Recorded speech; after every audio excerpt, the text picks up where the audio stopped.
Hi, welcome to the Rehab Department. I'm Elaine Charest, and I'm going to give you a little tour of what we do here.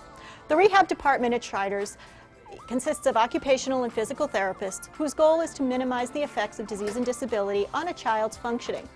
We use a variety of different techniques in order to accomplish our goals.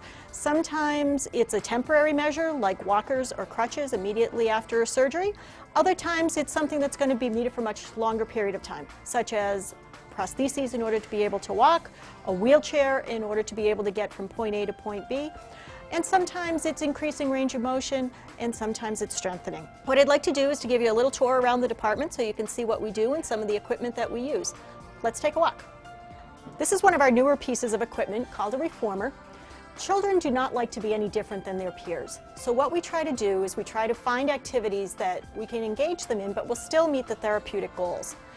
Yoga and Pilates is very mainstreamed. We've all heard about it on the news. And this piece of equipment is found in many gyms as well as in our rehab department.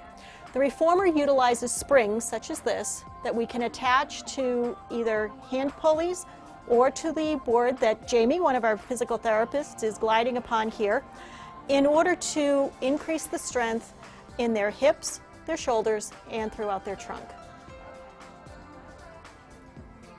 Downstairs in the prosthetics department, they make a variety of different upper extremity and lower extremity artificial limbs. Once the limb is fabricated and delivered to the patient, they come upstairs to the therapy department to learn to either walk with the prosthesis or to be able to use the upper limb prosthesis as a hand.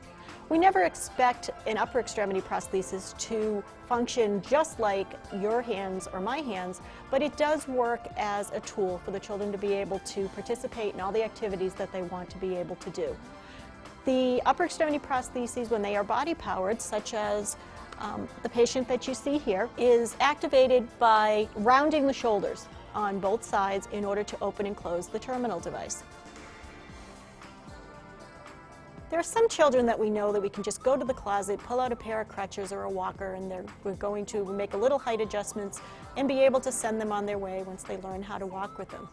There are others that are much more complex. We have many patients who are multiple membral deficiencies, meaning that they do not have more than one limb.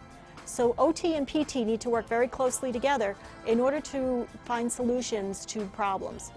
You can see in our patient here that we've had to make modifications to the walker that he's using in order for him to be able to weight bear on his upper extremity prostheses while learning how to walk with his lower extremity prostheses.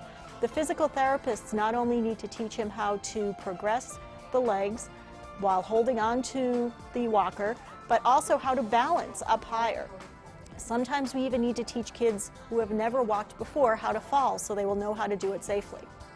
Parallel bars give kids the extra support they need when they first start getting up walking, when they're not quite ready for a walker yet. They can use the parallel bars as support as they start walking while a therapist can guide them along. Once they can get out of the parallel bars, they may take a walker or crutches and progress even further with their gait. Just before they're ready to go home, we have flights of stairs that we can practice going up and down so they'll be safe when they actually get to their home itself. Hand splinting is also something we do in the rehab department. Children will need hand splints for different reasons. Sometimes it's to protect them after they have a surgery, sometimes it's to help them use their hand better, and sometimes it's to stretch the muscles so they will be able to eventually use the hand even better or to prevent it from getting further contracted. We can use prefabricated splints such as this neoprene one, which is actually made out of a wetsuit type of material, and it just slides right on and attaches with Velcro. In this case, it would help support her thumb. Other times we have more complicated children and more complicated hands. We can use custom plastics in order to make a splint for them. Unlike the orthotics department, we use low temperature thermoplasts. They start out as a hard plastic, goes into a water bath, and after a few minutes it softens and becomes pliable. We always want to make sure that we clean off the water so it doesn't burn anybody.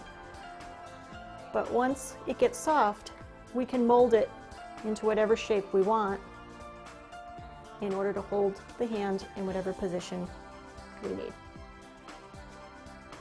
Self-help skills is something that is very important for every child to learn.